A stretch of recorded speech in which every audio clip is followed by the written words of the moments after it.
Hamas-Israel completes 6 hostage prisoner swap.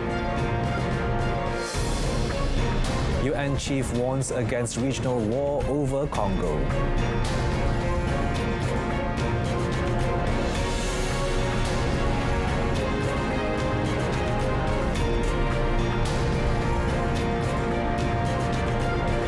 Good afternoon and salam Malaysia Madani. This is World Today with me, Daniel Bahardin.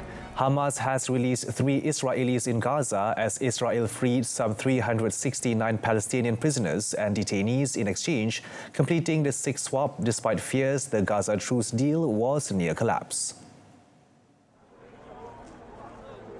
The 3 Israelis were led onto a stage with Hamas fighters standing on each side of them in Khan Yunis before they were taken back home by Israeli forces. Shortly afterwards, buses carrying freed Palestinian prisoners and detainees departed Israel's Offa jail in the occupied West Bank. The first bus arrived in Ramallah to a cheering crowd, some waving Palestinian flags. More buses took inmates from an Israeli prison in the Negev desert and they arrived later at the European hospital in Khan Yunis in the southern Gaza Strip. The ceasefire's second phase would usher in negotiations to return the remaining hostages and complete an Israeli military withdrawal before a final end to the war and the reconstruction of Gaza. Prospects for the ceasefire surviving have been shaken by US President Donald Trump's call for Palestinians to be resettled permanently out of Gaza and for the tiny enclave to be turned over to the US to be redeveloped as a seaside resort. That idea has been rejected by Palestinian groups, Arab states and Western allies of Washington. In another development, ambulances carrying wounded Palestinians arrived at the Rafah border crossing in Egypt on Saturday, following evacuations from Gaza under the ceasefire deal between Israel and Hamas. Among the injured, a girl from northern Gaza initially thought to be dead after a rocket attack. Her relative, Shifa Ismail, described her condition after emergency surgery, including the amputation of both legs and an intestinal hernia. Earlier on Saturday, a European Parliament delegation visited the Rafah crossing in a tour at the terminal and humanitarian aid warehouses operated by the Egyptian Red Crescent. Europe has to be near to the peace process. The peace process will be a possibility only if we guarantee the dialogue and we guarantee the permanent ceasefire. Of course, this ceasefire is the first step, but we need to continue working to guarantee the 2-state solution because Palestinians need to be freedom to live in their country as Israel has to do the same. The ceasefire's second phase is meant to usher in negotiations and complete an Israeli military withdrawal before a final end to the war and the reconstruction of Gaza.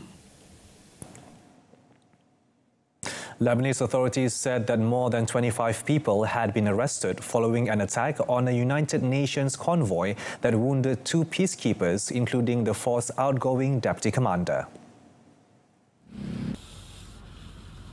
United Nations and Lebanese officials have condemned Friday's attack, which came as Hezbollah supporters for a second night blocked the road to the country's only international airport over a decision barring 2 Iranian planes from landing. Interior Minister Ahmad Al-Hajjar said over 25 people had been arrested by Lebanese army intelligence, with another person detained by the security services. He added the arrests do not mean the detainees carried out the attack, but the investigations will show who is responsible. He also said the army and security agencies would bolster measures to maintain security and stability, and violations would be treated with all seriousness. President Joseph Aoun vowed the attackers will receive their punishment and said security forces will not be lenient with any party that tries to upset stability and civil peace. European leaders have scrambled to force their way to the table at any talks on the Ukraine war, as Washington announced a team of senior US officials was planning to meet in Saudi Arabia with counterparts from Moscow and Kyiv. US President Donald Trump appended the status quo this week when he announced he was likely to meet Russian leader Vladimir Putin soon to start talks to end the conflict, leaving US allies in Europe reeling from concerns that their interests would be sidelined in any deal on Ukraine. In Munich, NATO chief Mark Rutte said Europe had to come up with good proposals for securing peace in Ukraine if it wanted to be involved in US-led talks. Rutte also said he would head to Paris tomorrow to take part in a meeting of European leaders convened by French President Emmanuel Macron. The gathering would focus on defense spending and planning so that when a deal is reached in Ukraine, there is an absolute clarity of what Europe can contribute. Speaking at the Munich Security Conference, Ukrainian President Volodymyr Zelensky called for the creation of a European army, arguing the content could no longer count on Washington. He said they should not rule out the possibility that the US might say no to Europe on issues that threaten it. He added Ukraine will never accept deals made behind its back without its involvement. United Nations Chief Antonio Guterres has demanded the Democratic Republic of Congo's territorial integrity be respected and a regional war avoided. He said this at an African summit the day after Rwandan-backed M23 fighters seized a second provincial capital. And the fighting that is raging in South Kivu as a result of the continuation of the M23 offensive threatens to push the entire region over the precipice. Regional escalation must be avoided at all costs. There is no military solution. The deadlock must end, the dialogue must begin, and the sovereignty and territorial integrity of the DRC must be respected. Guterres also stressed that Africa was the key to the solution of the problem. With international pressure mounting on Rwanda to curb the fighting in Eastern Democratic Republic of Congo, the conflict was set to dominate the African Union Summit, which opened in the Ethiopian capital, Addis Ababa. Having routed the Congolese army to capture the key provincial capital of Goma in North Kivu last month, the M23 group has since pushed into neighboring South Kivu. Security and humanitarian sources said it took a key airport there before marching largely unchecked into the city of Bukavu on Friday. The United States, Japan and South Korea have renewed their resolute pledge to seek the complete denuclearization of North Korea. The joint statement from the three allies came after new U.S. Secretary of State Marco Rubio held his first meetings with South Korean Foreign Minister Cho Tae-yul and Japan's top diplomat Takeshi Iwaya on the sidelines of the Munich Security Conference. According to the statement, the Secretary and Foreign Ministers reaffirmed their resolute commitment to the complete denuclearization of North Korea in accordance with the United Nations Security Council resolutions. They expressed their serious concerns over the need to address together the North Korea's nuclear and missile programs, malicious cyber activities, including cryptocurrency thefts, and increasing military cooperation with Russia. The three sent a strong warning that they will not tolerate any provocations or threats to their homelands and vow to maintain and strengthen international sanctions against Pyongyang. They also said they were committed to the immediate resolution of the issues of abductees, detainees and unrepatriated prisoners of war, as well as the issue of separated families.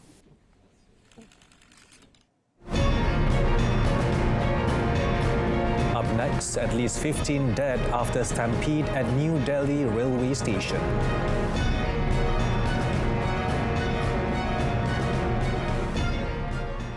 A Myanmar ethnic militia on Saturday revealed it was preparing to deport 10,000 people linked to cyber scams in the area it controls to Thailand as part of a crackdown on the illicit compounds. Scam compounds have mushroomed in Myanmar's borderlands and are staffed by foreigners who are often trafficked and forced to work, swindling people around the world in an industry analysts say is worth billions of dollars. Karen Border Guard Force BGF spokesman Major Naing Maung Zhao said the BGF has already sent 61 people across the border bridge to Thailand and are preparing to hand over about 500 people, including many different nationalities, daily. Thai media reported on Saturday the military task force responsible for border security in Thailand's Tak province has coordinated with BGF leaders to receive 7,000 workers from scam compounds. BGF soldiers patrol workplaces at Sri Koko in Myanmar's eastern Myawaddy township throughout the week as part of a crackdown on alleged human trafficking. Sri Koko, a scam compound located in an area under BGF control in Karen State, is a built-up city that stands out among the surrounding agricultural fields. At least 15 people died and another 15 were injured in a stampede at the main railway station in India's capital, New Delhi, last night. According to the Chief Minister of the Capital Territory, Atishi, the bodies were later brought to the capital's Lok Nayak Jaiprakash Narayan Hospital. Atishi said the incident occurred around 8 p.m. local time on two platforms as passengers waited to board trains to Prayagraj city, where the Hindu Mahakumbh festival is being hosted. Atishi added that the death toll included 10 women and 3 children. According to Atishi, many of the victims were pilgrims who were going to attend the Mahakumbh festival.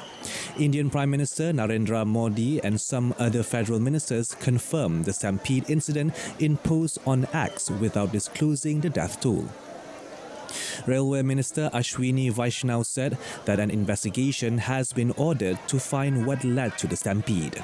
At least 30 people were killed in a stampede at the 6-week festival last month after tens of millions of Hindus gathered to take a dip in sacred river waters. Western Australia's ports of Dampier and Varanus Island reopened, the port's operators said, after tropical cyclone Zelia hit the state's Pilbara iron ore region on Friday. Pilbara Ports said the ports, a gathering and processing hub for oil and gas, reopened after being shut on Thursday evening as Zelia, the most severe storm to hit the Pilbara coast since Cyclone Ilsa in April 2023, approached. It added that Pilbara Ports has also undertaken inspections of navigation aids, channels and berths, and it has confirmed that safe operations can resume. Zelia brought heavy rain and wind gusts up to 290 km per hour when it made landfall. Its approach also prompted the closure of the world's largest iron ore hub, Port Hedland. The nation's weather forecaster later said on Saturday that Zelia, now downgraded to a tropical low, was dissipating over the inland Pilbara.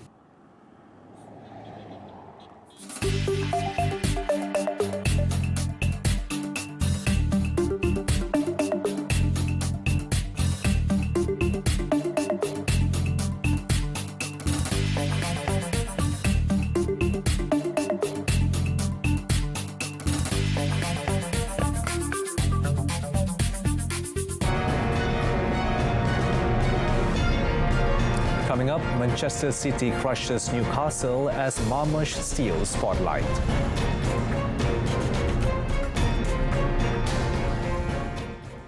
Despite being reduced to 10 men, Selangor FC proved their mettle by defeating defending champions PDRM FC 3-2 in the final one match of the Challenge Cup at the Petaling Jaya City Council MBPJ Stadium last night.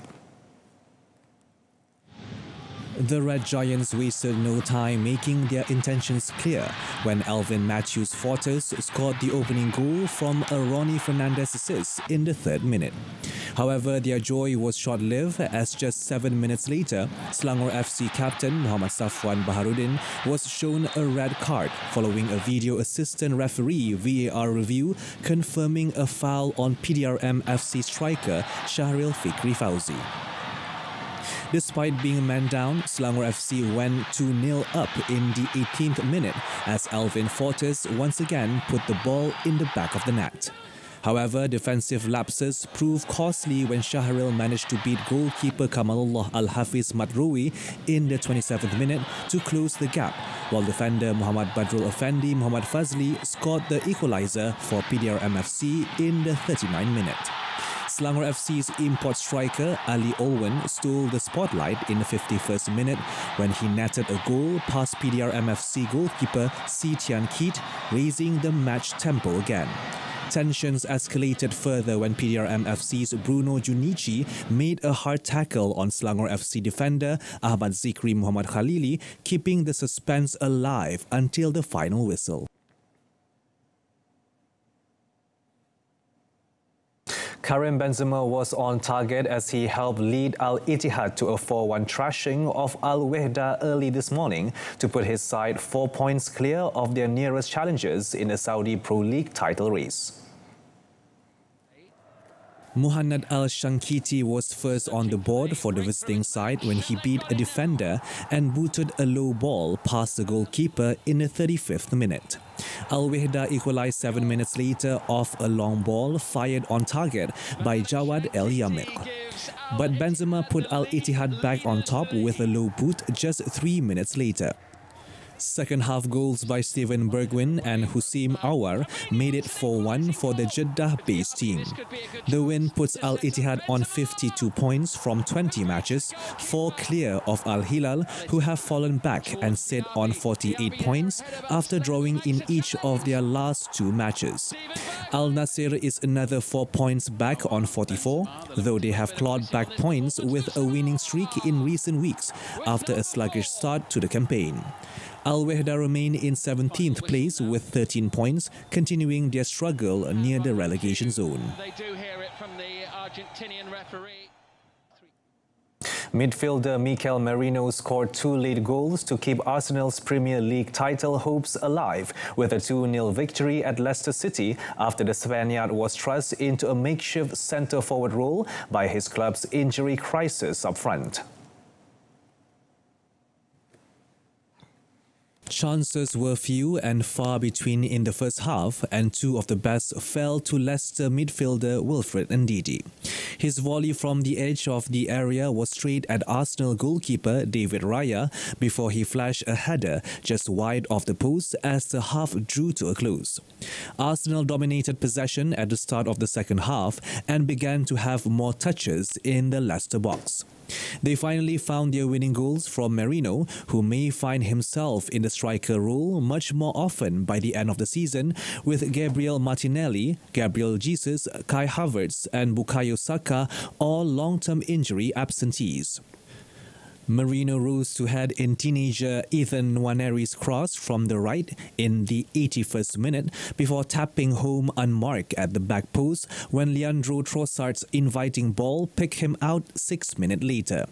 Arsenal moved to 53 points from their 25 matches, 4 behind leaders Liverpool having played a game more, while Leicester remained in the relegation zone with 17 points from their 25 fixtures this season.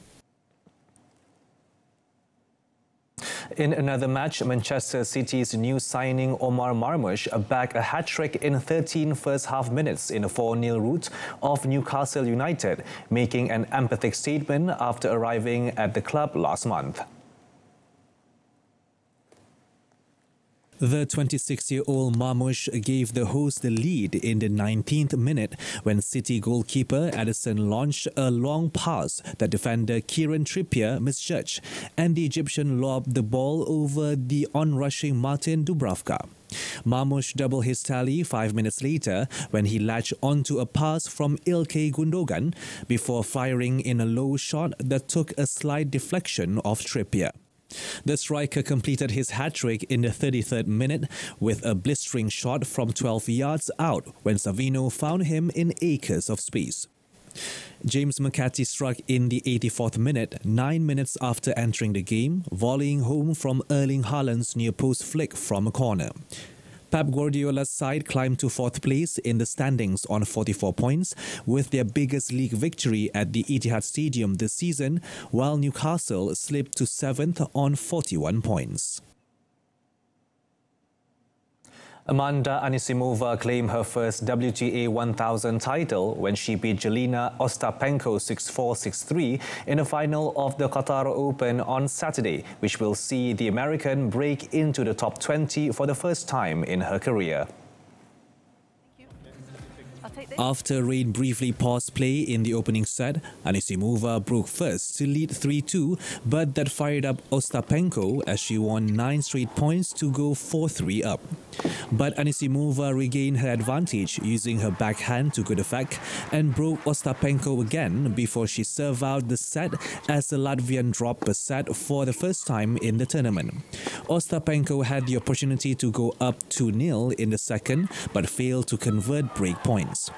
As Ostapenko took out her frustrations at her team, Anisimova broke early to take a 2-1 lead and leave her opponent fuming during the changeover. Ostapenko asked a member of her team to leave her box and won the next 7 points, but she lost her momentum after another 25-minute rain delay. With Ostapenko serving to stay in the match, Anisimova had 2 championship points and she sealed the title on the second with yet another devastating backhand. Anisimova is only the second American to win the title, following in the footsteps of Monica Seles in 2002, while Ostapenko has now finished runner-up in Doha for a second time, having also lost in the 2016 final. Thank you. I'll take this. Up next, a Swedish video game maker wants industry to stop chasing money.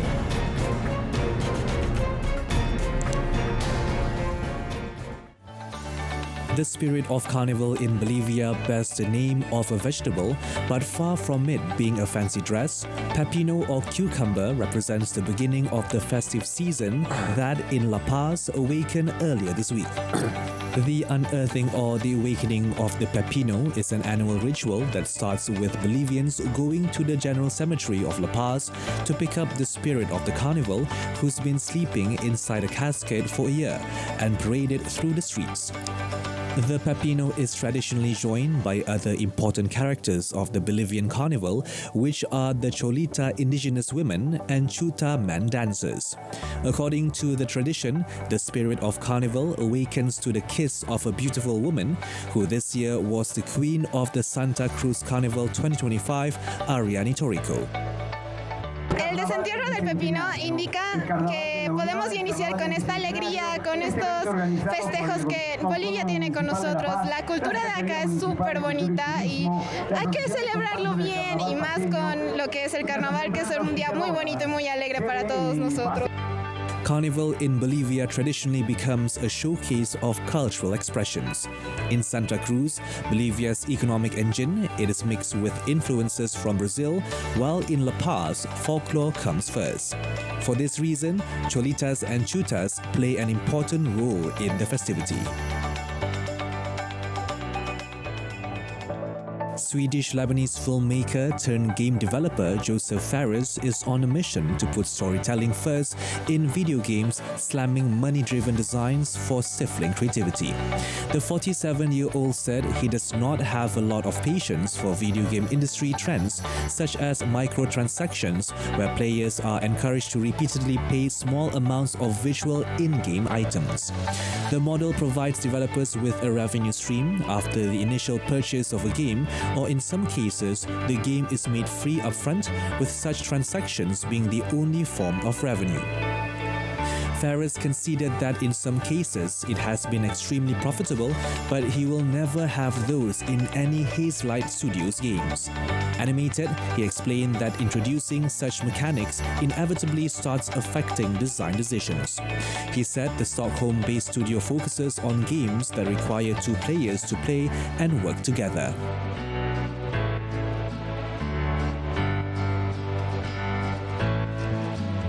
Well, at Taste that we have like almost a word following every project.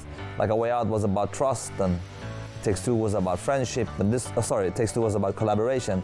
Split Fiction is about friendship. So story-wise, obviously a totally different story. It's about this, Mio and Zoe, who are extremely different person with extremely different characters. That it's kind of like almost a buddy movie that you obviously play.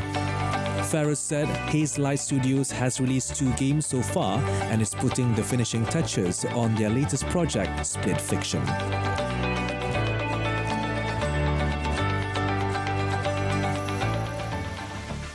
A team of scientists from the California Institute of Technology has developed a novel type of minuscule robot for targeted drug delivery.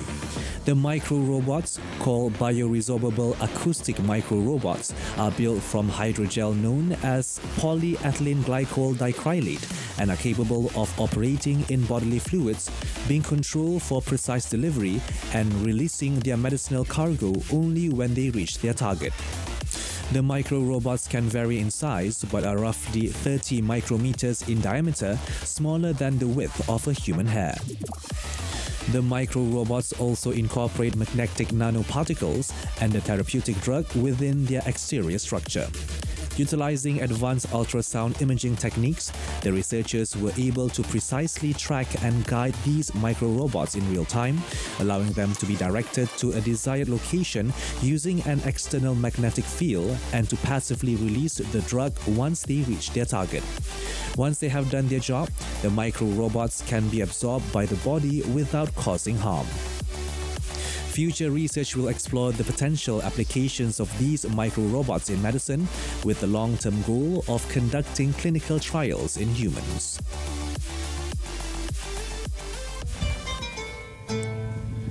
In the rugged mountains of Haraz, west of Yemen's capital Sana'a, a new wave of coffee innovation is taking hold, transforming the way farmers approach one of the country's most prized exports.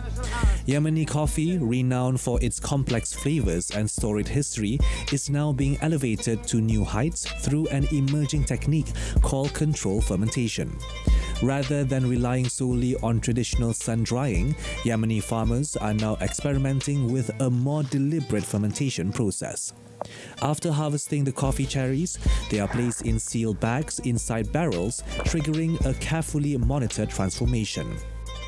تعتمد هذه الطريقة على تعريض حبوب القهوة لتغيرات سريعة في درجات الحرارة. بتنتج عن هذه العملية افراز يعني بتنتج عنها تأثير تفاعلات كيميائية داخل كرازات البن. Nusairi further said the method does not change the flavors but highlights the inherent notes and flavors in the coffee cherries. As Yemeni coffee continues to captivate the global market, some innovative farmers are leading the charge to embrace the new techniques to elevate a beloved tradition. That concludes today's edition of World Today. In our top story, Hamas, Israel completes 6 hostage prisoner swap. Till then, I'm Daniel Bahardin. From the river to the sea, Palestine will be free. Thank you for watching. Assalamualaikum. Salam Malaysia Madani.